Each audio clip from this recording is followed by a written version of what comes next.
Bonsoir.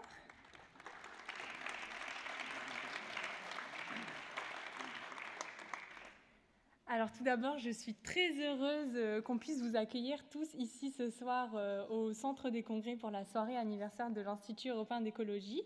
Donc je me présente. Je m'appelle Hanan Jaffry Nsinger et je suis responsable de la communication et de projet RSE à l'Institut européen d'écologie. Donc j'ai commencé à l'Institut en service civique à la fin de ma deuxième année de classe préparatoire et les missions qui m'ont été données par Madame la Présidente, Marianne Isler-Béguin, c'est vraiment comment on va pouvoir sensibiliser et attirer le jeune public à réfléchir aux enjeux environnementaux. Donc on a réfléchi, on a fait un peu une veille de ce qui se faisait et là nous est apparu le projet Youth for Planet. Donc le projet Youth for Planet, c'est une initiative internationale que nous avons importé en France avec l'Institut européen d'écologie. Donc l'idée c'est de faire des vidéos avec des enfants, des écoliers, donc on rayonne sur la ville de Metz et alentour, et ensuite de leur faire un petit cours. Donc je vais laisser Léo vous expliquer tout ça. Alors bonsoir, je m'appelle Léonard Bouzès et j'ai eu la chance de faire un service civique à l'Institut européen d'écologie. Et donc dans le cadre de mon service civique, avec Hanan, on a élaboré le projet de Youth for Planet en France. Et dans ce contexte-là, on a fait des passages dans des écoles primaires où on allait dans un premier temps leur faire un petit cours d'écotoxicologie. Dans un second temps, on repassait quelques semaines après en ayant laissé mûrir les idées dans la tête des enfants pour faire des petites scènes où en fait ils mettaient en œuvre ce qu'on leur avait appris quelques semaines auparavant.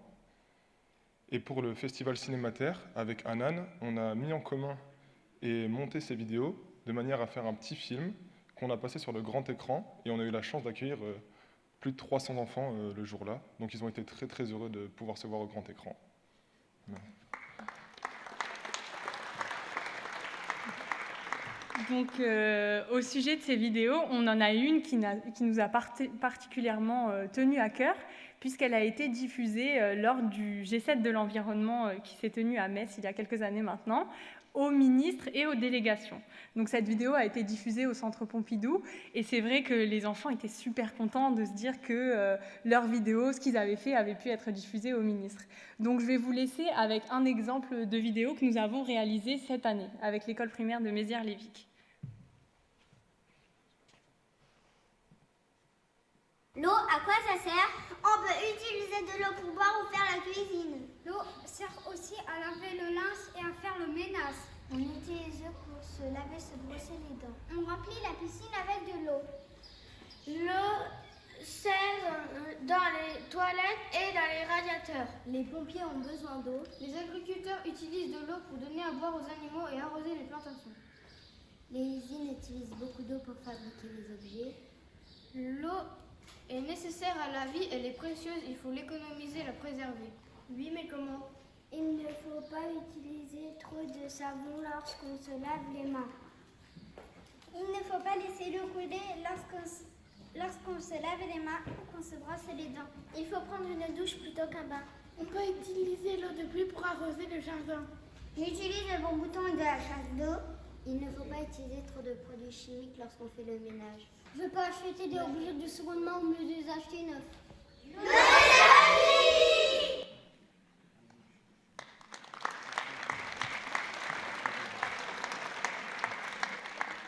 Donc voilà, vous avez pu voir que dans cette vidéo, ils sont particulièrement petits. Donc c'est vrai que des fois, on est face à des classes de CP qui ont même des difficultés pour s'exprimer, pour lire, parce que c'est leur début. Donc comment sensibiliser à l'écologie des enfants aussi petits? Mais c'est un défi qui nous tient à cœur et qu'on veut vraiment essayer de relever. Donc au-delà de l'aspect scolaire, sensibiliser les écoliers, on a pour ambition avec l'Institut de toucher le grand public. Donc, comment toucher le grand public? Surtout que quand nous, on est arrivés, il a fallu mettre en place tous les réseaux sociaux parce qu'on n'avait pas de Facebook, pas d'Instagram, pas de Twitter. Donc, on a vraiment mis un plan de communication en place. Et avec le confinement, on a une idée qui a émergé, c'est le IEE Live.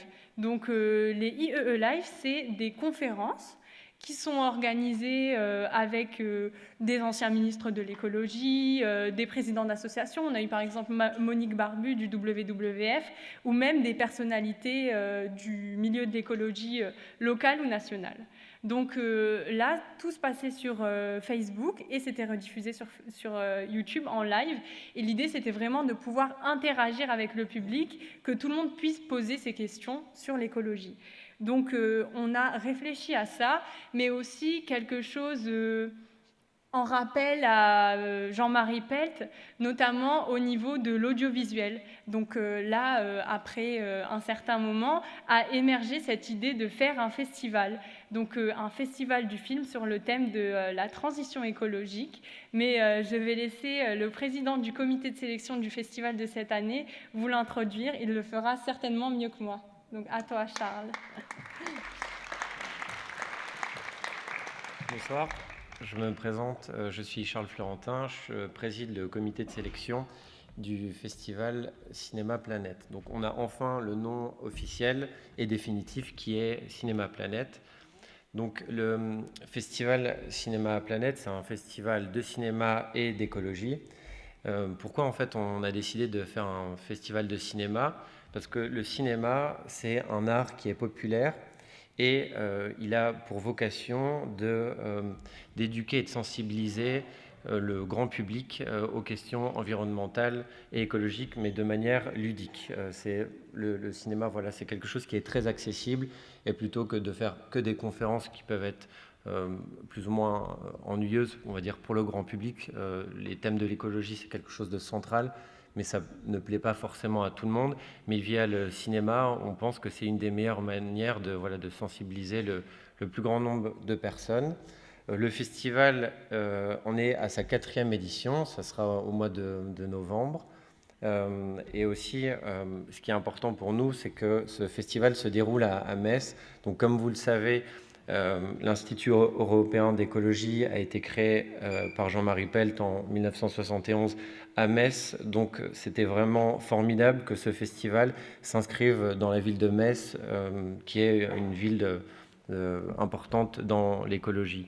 Donc, du coup, le festival Cinéma Planète, c'est le premier festival international de cinéma et d'écologie qui va permettre de traiter les questions de la transition écologique et environnementale.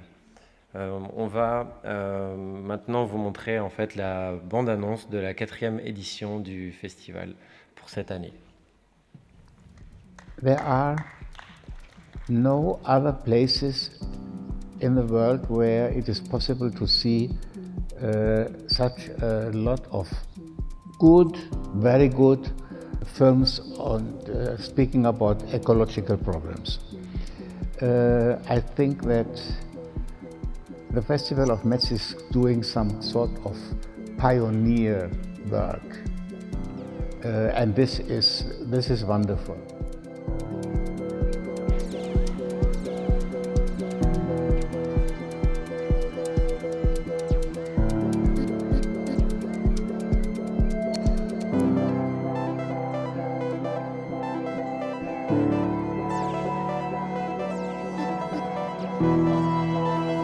Aujourd'hui, pour moi, l'environnement, c'est la plus grosse catastrophe qui menace notre espèce humaine. Donc plus on peut parler de ces problématiques, plus on peut conscientiser des gens avec des vidéos, plus je suis pour, donc plus je viens. Voilà.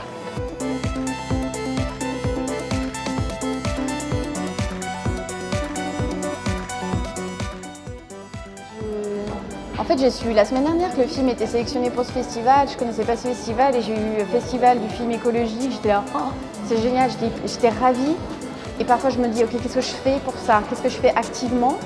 Et là, tout d'un coup, je me dis, j'ai quand même déjà fait quelque chose peut-être qui va un peu dans ce sens-là. Et puis, les prochains projets vont encore dans ce sens-là.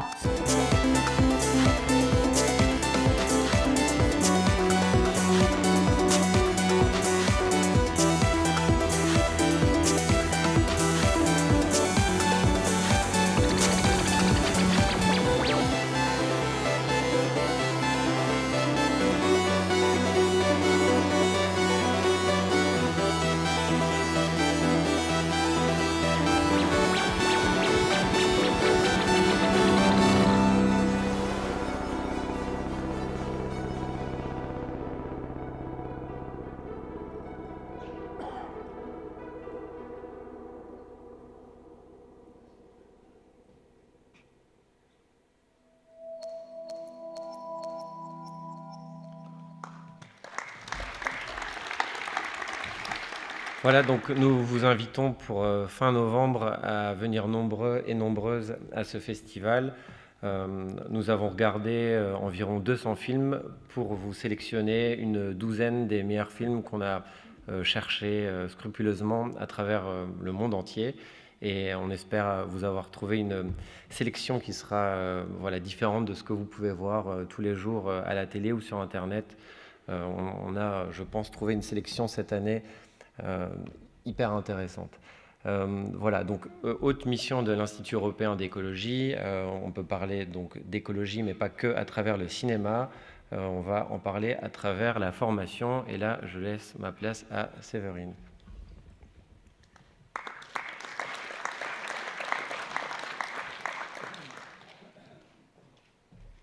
Bonsoir, moi je m'appelle Séverine, je suis étudiante en 3e année de design graphique et j'ai travaillé tout l'été avec l'Institut européen d'écologie. Et en tant qu'étudiante, je me suis demandé comment peut-on comprendre la complexité de la nature et de l'environnement sans y être formé. Ce à quoi l'Institut a répondu avec un certificat.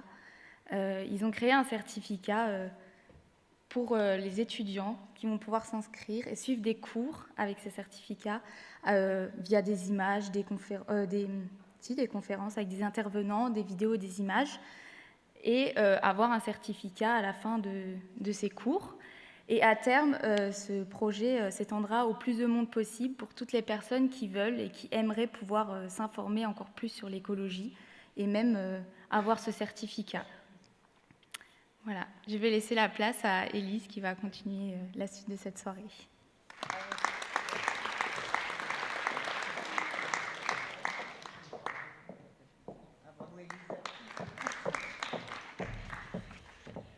Alors bonsoir, je suis Élise Gaultier, je suis en charge du projet européen Interreg Noénois pour la ville de Metz et dans ce projet est également engagé l'Institut européen d'écologie. Notamment, ce projet soutient le festival depuis 3 ans maintenant. Alors je suis ravie d'intervenir au 50e anniversaire de l'Institut européen d'écologie parce que depuis que je suis arrivée à Metz en 2016, je suis une spectatrice et une partenaire privilégiée, notamment du festival mis en place par l'équipe. Donc bon anniversaire à l'Institut et je suis ravie de le célébrer maintenant. Et je vous propose pour commencer à remonter le temps d'écouter Jean-Marie Pelt avec un extrait d'une interview qu'il avait faite pour le documentaire Jean-Marie Pelt, L'homme fleur. Il y évoque la philosophie qui a présidé à la fondation de l'Institut européen d'écologie en 1971 et il va définir, même s'il ne la nomme pas, l'écologie urbaine. On l'écoute. Il y a eu une première étape à la faculté de pharmacie de Nancy, où j'ai été d'abord étudiant, puis professeur, où j'ai découvert alors ensuite l'Afghanistan et le Moyen-Orient, où j'ai fait de très nombreuses missions, et où j'ai découvert la botanique non européenne, donc une extension très grande de ce que je croyais savoir avant. Ça a été la première étape marquante de ma carrière. Et la deuxième étape marquante de ma carrière, après avoir accédé au professorat, ça a été ce retour à Metz au moment des élections municipales, lorsque j'ai été élu adjoint au maire de Metz dans l'équipe du maire Jean-Marie Roche, et que nous avons décidé de créer cet Institut européen d'écologie avec une double idée, c'était de travailler sur l'écologie de terrain botanique. Les animaux, on les connaît moins bien, mais nous avons des collègues à la maison qui les connaissent bien et qui travaillent beaucoup sur les animaux. Et puis de travailler sur le terrain humain, c'est-à-dire la ville de Metz. Et on s'est aperçu, et je l'ai montré dans de nombreux livres, que les lois qui gèrent les sociétés humaines et les lois qui gèrent les sociétés végétales sont les mêmes lois, parce qu'il n'y a qu'une seule et unique vie, qu'on ne tranche pas la vie en petits morceaux, et que l'on trouve vraiment partout quelques lois fondamentales qui s'appliquent à tous les êtres vivants. Et quand on transgresse ces lois fondamentales, on met la vie en péril. Et nous avons voulu dégager justement ces lois qui partent de cette idée très simple, c'est que la vie a besoin d'être respectée et d'être protégée. Respectée et protégée, elle est alors communiquée dans de bonnes conditions à nos enfants. Dominée, méprisée, écrasée, elle se venge et alors elle devient extrêmement cruelle et peut nous tuer. Donc il y a un art de fréquenter la vie que nous devrons découvrir au siècle suivant. Alors voilà les prémices de la philosophie qui est encore celle de l'Institut européen d'écologie aujourd'hui. C'est travailler sur le vivant et travailler sur l'humain. Et pour travailler sur le vivant, l'Institut européen d'écologie a beaucoup promu le domaine de l'écotoxicologie. Et j'invite Paul Vasseur, professeur d'écotoxicologie à l'Université de Lorraine, à monter sur scène avec moi pour en dire quelques mots. Donc, madame, s'il vous plaît.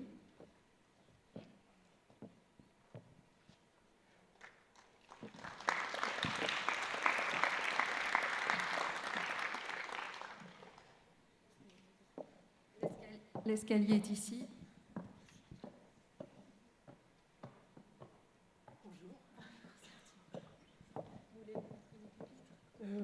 Si vous voulez, oui. Alors, Madame Vasseur, l'écotoxicologie, c'est une branche fondatrice pour l'Institut européen d'écologie. Ses fondateurs ont promis et défendu cette pratique. Alors, est-ce que vous pouvez nous redéfinir ce qu'est l'écotoxicologie, parce que nous n'étions pas tous nés dès 1971 ? Oui, non, effectivement, je peux définir ce qu'est l'écotoxicologie, mais je voudrais dire quelques mots avant sur la genèse. Vous m'entendez ? Oui, parlez bien près de micro. Parce qu'effectivement, si on fête cette année les cinquantenaires de l'Institut européen d'écologie, c'est également l'anniversaire, le cinquantenaire donc, de l'écotoxicologie qui est né effectivement en 1971. Et ce cinquantenaire, actuellement, il est organisé par effectivement David Devignati qui pilote l'opération, les manifestations et la communication à ce niveau. Donc l'écotoxicologie a été créée en 1971 par Jean-Michel Joigny, qui était un collègue, je raconte la petite histoire, collègue de Jean-Marie Pelt. Tout à fait. Ils étaient tous les deux à la faculté de pharmacie de Nancy, tous les deux plein d'idées des idées foisonnantes qui s'échangent. Et il s'avère que Jean-Michel Joigny avait déjà son idée, effectivement, par rapport à l'écotoxicologie. Là-dessus, en décembre 1970, il y a reconnaissance de l'Université de Metz par le ministère de l'Éducation nationale, ce qui explique que les deux professeurs, Jean-Marie Pelt, Jean-Michel Joigny, qui était à la fac de pharma de Nancy, eh bien, demandent leur transfert, leur mutation, pour la toute jeune Université de Metz.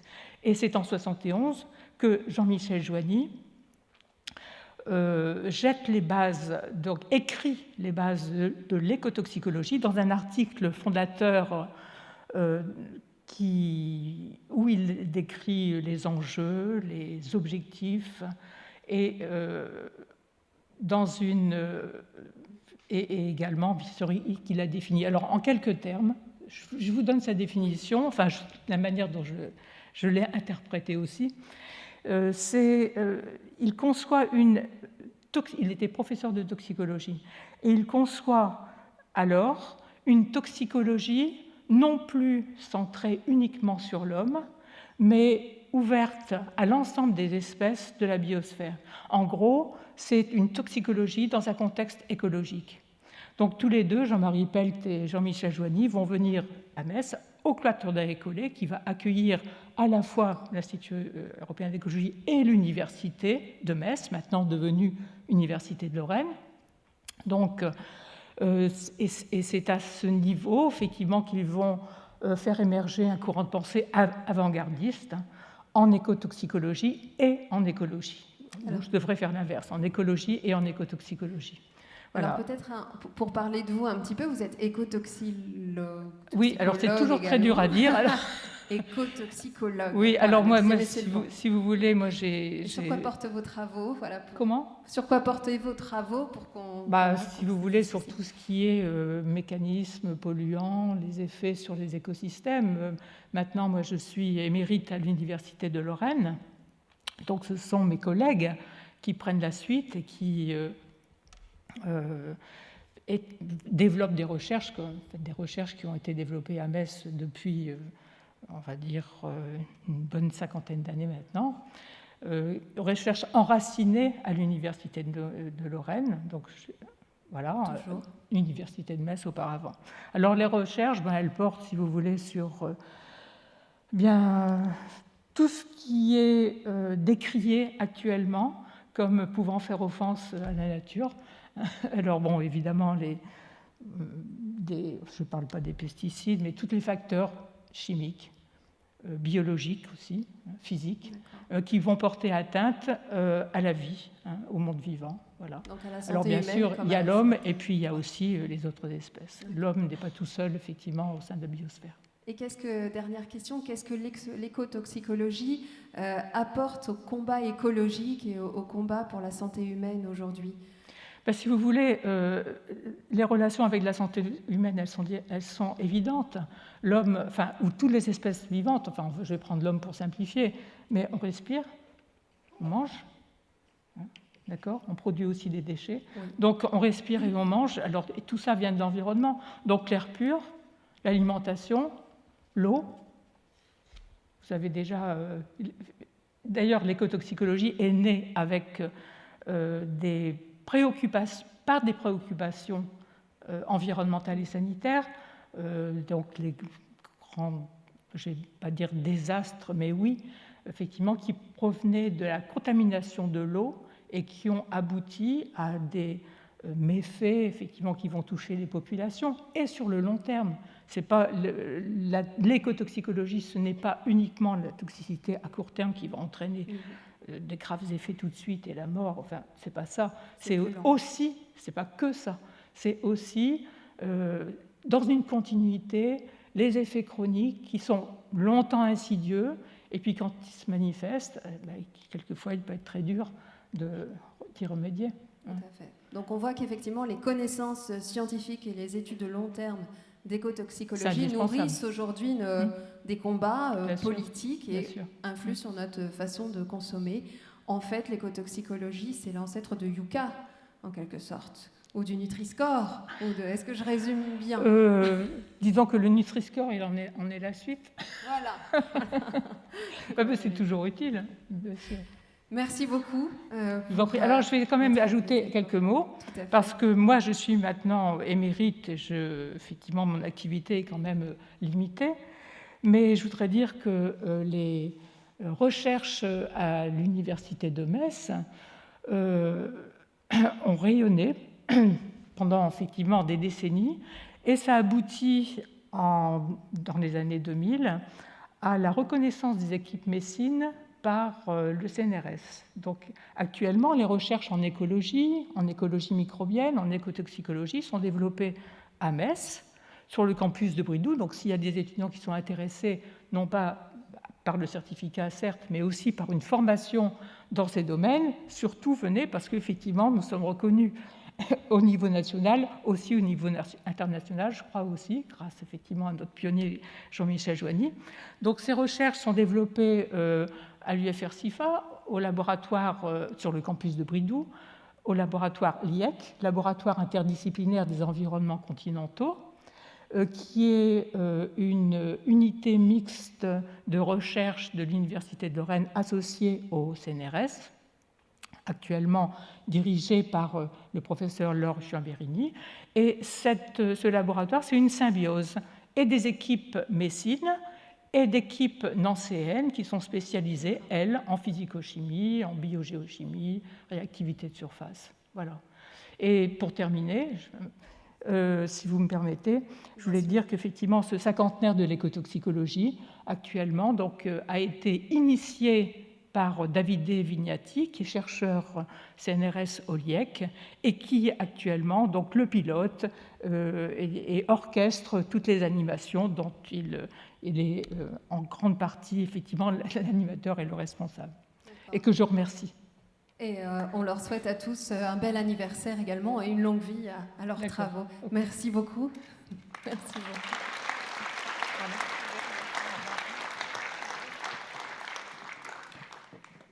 Alors à présent, nous allons écouter une autre personne qui était très active dans l'histoire de l'Université de Lorraine, puisqu'il s'agit de Jean David, l'ancien président de l'Université de Metz, que nous allons écouter dans un second témoignage vidéo. Alors c'est un très grand honneur de l'écouter. Marianne Isler-Béguin tenait à le remercier personnellement pour ce cadeau. Rappelons que l'Institut européen d'écologie et l'Université de Lorraine ont une longue histoire commune depuis 50 ans. Et c'est Jean David qui nous la raconte, une histoire passionnelle, émaillée de conflits. Vous allez voir, le témoignage ne s'en cache pas. Alors écoutons-le. L'âge n'a pas que des avantages, mais il en a quand même certains. Et mes années qui s'accumulent me permettent de parler de la naissance de l'Institut au tout début des années 70. Je n'ai pas été concerné par cette création, j'étais à l'époque uniquement littéraire et sans autres fonctions dans l'université, mais j'ai été tout de suite intéressé. Je connaissais un petit peu Jean-Marie Pelt, je savais qu'il était un enseignant passionnant, je le savais par les pharmaciens qui étaient passés par ses enseignements, par ses cours, et puis il y avait quelque chose d'étonnant, c'était la création d'une structure tout à fait inédite, une symbiose, pour reprendre un terme cher à Jean-Marie Pelt, une symbiose entre un institut associatif et l'université, dont on connaît la rigidité, dont on connaît le poids structurel. Il y avait cette volonté de diversité, d'avoir des caractères très différents pour avoir des interactions vigoureuses entre les personnages.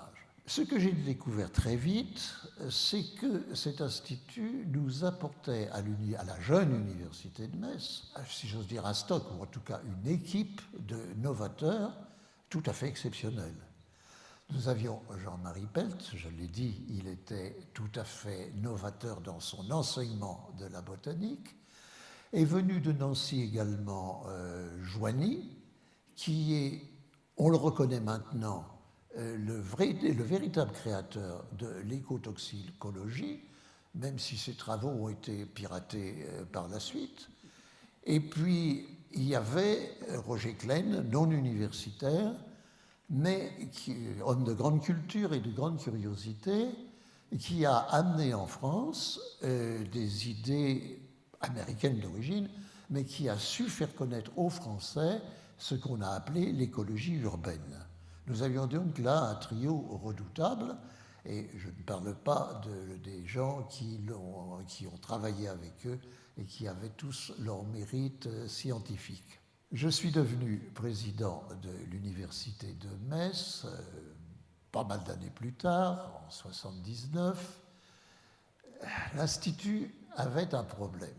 Il avait une double structure universitaire, structure associative, et il y avait des caractères qui n'étaient pas particulièrement portés sur la conciliation et le dialogue.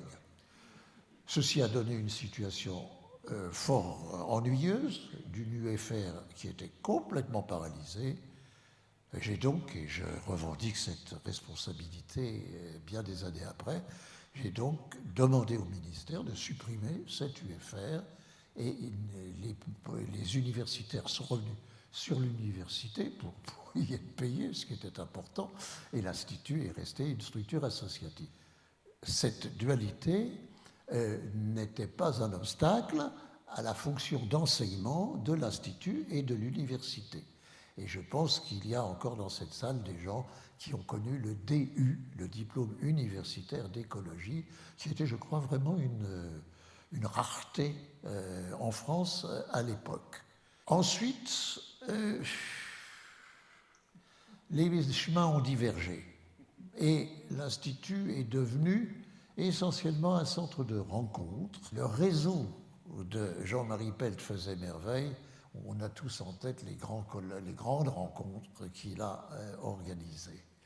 C'était une fonction très importante pour la ville de Metz, de faire venir des personnages connus au niveau national ou international, et puis ça faisait connaître des problèmes écologiques ou des problèmes d'écologie qui ne passionnent pas normalement le grand public. Ceci fait que je suis toujours resté attaché à l'Institut. J'ai été au conseil d'administration de l'Institut, j'y suis resté jusqu'au décès de Jean-Marie Pelt. Et je dois dire que même si l'Institut avait une activité très ralentie, je ne regrette pas du tout ce long compagnonnage. C'était un lieu où naissaient des bouquins, des rencontres, et il y avait des échanges d'idées. Et tout ça, c'était évidemment sous la houlette de Jean-Marie Pelt, dont on ne dira jamais assez les talents de communicants qui ont été mis au service de causes diverses. L'Institut a complètement changé, non pas de structure, mais d'organisation, de gouvernance. Ça, c'est très important. Et il est maintenant lancé dans un projet de formation auquel je suis très attaché. Je ne peux pas faire grand-chose pour le développer, mais je peux en parler avec sympathie et même avec conviction. Il s'agirait d'introduire donc de façon transversale dans l'université, disons, à une initiation aux grands problèmes de l'écologie, une initiation également au développement qu'elle connaît dans les différents pays et dans les différentes sphères d'activité économique, culturelle, etc. J'espère que cette formation finira par se mettre en place. On connaît les lourdeurs administratives. Le vieux président d'université que je suis peut en parler. Et j'espère que bien des années après, l'université saura à nouveau être novatrice et créer cet enseignement qui, je crois, n'existe nulle part ailleurs. Donc je souhaite bonne chance à tous et je me réjouis de voir que 50 ans après, l'Institut, certes très différent, mais continue une tradition messine d'attachement à l'écologie, de développement, et que ceci continue et prospère.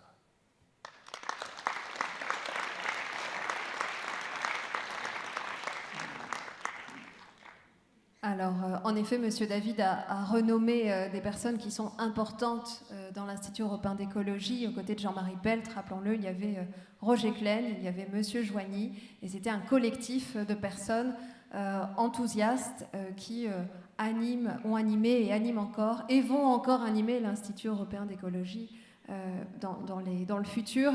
Et voilà, on sent dans cette vidéo que l'histoire n'est pas finie entre l'Institut et l'université, donc affaire à suivre.